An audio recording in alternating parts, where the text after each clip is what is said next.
Hello everyone, my name is John and I'm so excited to have you here with me in my library today. Today is going to be a short fiction February comic book special. I'm still working on reading some of the reading material I listed in my previous video, so I wanted to jump on and just talk about some comic books for a while.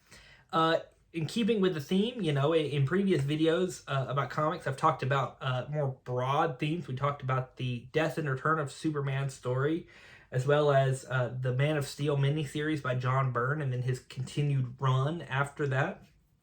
But today, in keeping with the short story theme, we're going to look at one specific story.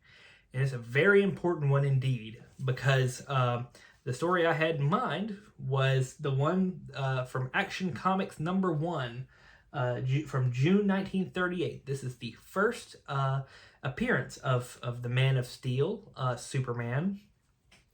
And it was written by Superman's creators, Jerry Siegel and Joe Shuster.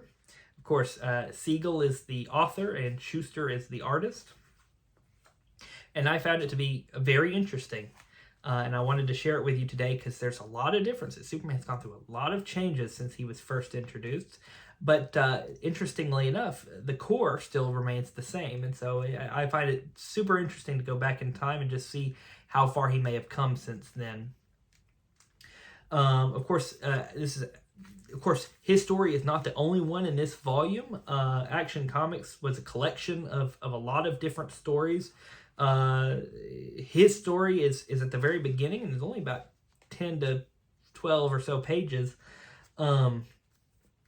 There's cowboy stories after this, and sports, and it's all. There's a lot of different stuff, but this comic book is really just known for the Man of Steel. Here on the first page, we actually get the first ever origin story for Superman, and I find it to be very interesting because of what parts we are familiar with and what parts haven't yet been developed. And of course, because we have such a small page count, and this is called Action Comics after all, we get straight to the action pretty quick. So the origin story, it takes up one page, and I'll read the first few panels for you. As a distant planet was destroyed by old age, a scientist placed his infant son within a hastily devised spaceship and launched it toward Earth. When the vehicle landed on Earth, a passing motorist discovered the sleeping babe within and turned the child over to an orphanage. Attendants, who were unaware of the child's physical structure, attendants, unaware that the child's structure was millions of years more advanced than their own, were astounded at his feats of strength. When maturity was reached, he discovered that he could easily leap 1/8 of a mile, hurdle a 20-story building, raise tremendous weights, run faster than an express train, and nothing less than a bursting shell could penetrate his skin. Early, Clark decided that he must turn his titanic strength into channels that would benefit mankind, and so was created Superman, champion of the oppressed and a physical marvel who has sworn to devote his existence to helping those who are in need. And that was the origin. I found it to be very interesting. Of course, we still get the baby in the rocket ship. Of course, there's no such thing as Krypton. Krypton is not named. We don't know anything about the planet that he comes from, other than that his father was a scientist. And the other thing is that there is no Jonathan and Martha Kent. There's just a passing motorist who drops him off at an orphanage. So as far as we know at this point in time, Superman comes to maturity within this orphanage and becomes Superman from there. And it's pretty early on that we start getting some of these things introduced to the mythology. But I mean, this is all we get here in this first appearance. And boy howdy does the action really start after this. The story begins in media res, kind of right in the middle of things. Superman is carrying a woman who is gagged and bound through the night sky. Of course, he can't fly, so he's just leaping really far, about 1/8 of a mile, it says. He is racing to the governor's mansion. It's the middle of the night, and an innocent woman has been arrested for the crime of murder and is scheduled to be sent to the electric chair at midnight.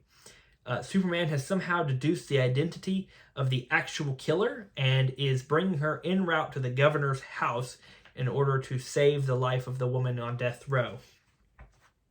And leaving the woman just outside next to a tree, he bursts through the door.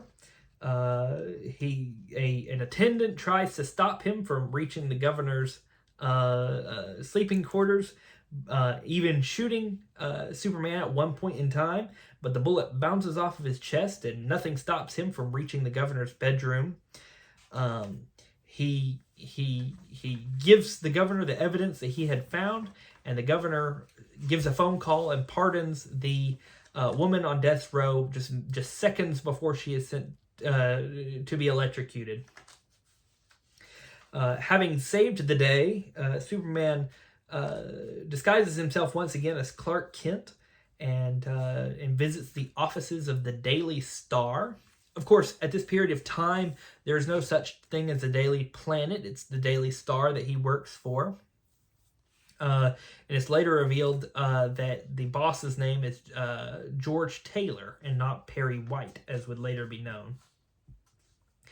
While there, he learns of a wife beating going on in progress, and so he rushes to the home of this wife beater, where he finds a disheveled looking man who is beating his wife as they speak.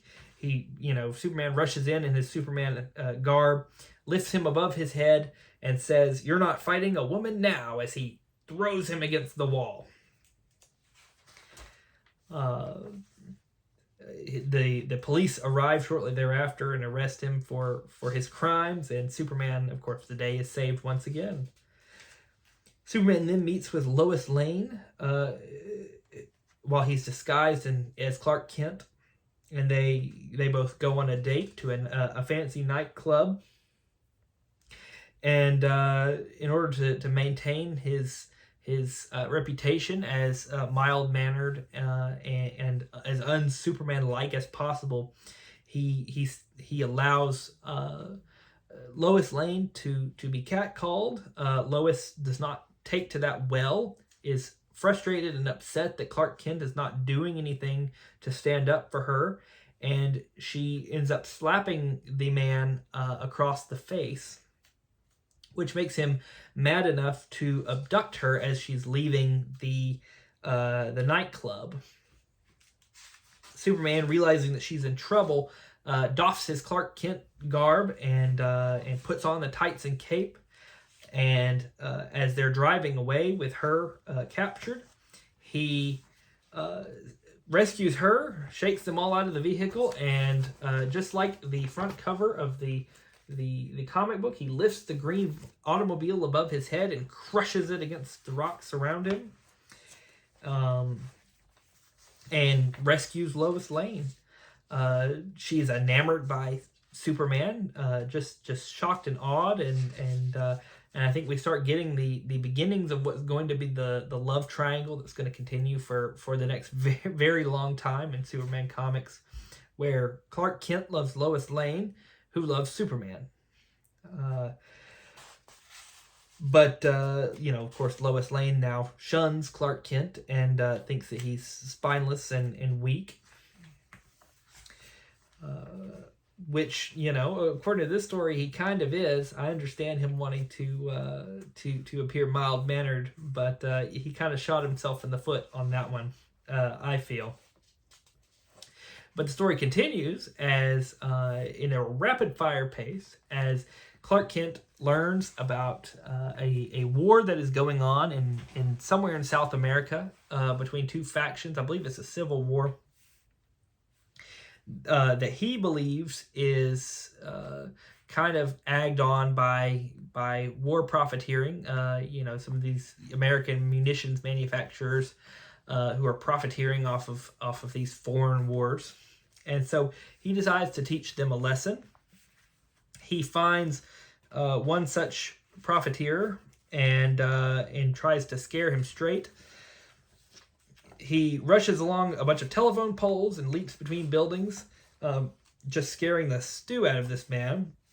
And as he is leaping from the Capitol building to another skyscraper, he misses his jump and falls, and that is the end of the Superman story found in Action Comics #1. It leaves you quite literally on a cliffhanger. Now, this story is technically picked up in Action Comics #2, but I don't have a facsimile edition of Action Comics #2. However, I do have Superman #1, a facsimile edition, of course, that collects it collects Action Comics 1 through 4, the Superman story from those 4 issues. And in Action Comics 2, it concludes the story that was found in Action Comics 1. Superman is not harmed. Neither are harmed by the fall. They both just land on the ground. And Superman continues to scare this man to death by actually sending him to the South American country that he's selling munitions to, and forces him to enlist in one of the armies so that he actually sees combat. And he is so scared that he says he will devote his life to charitable causes and will never, ever make an ammunition again. So Superman, having solved that problem, saves Lois Lane, who's there on assignment, from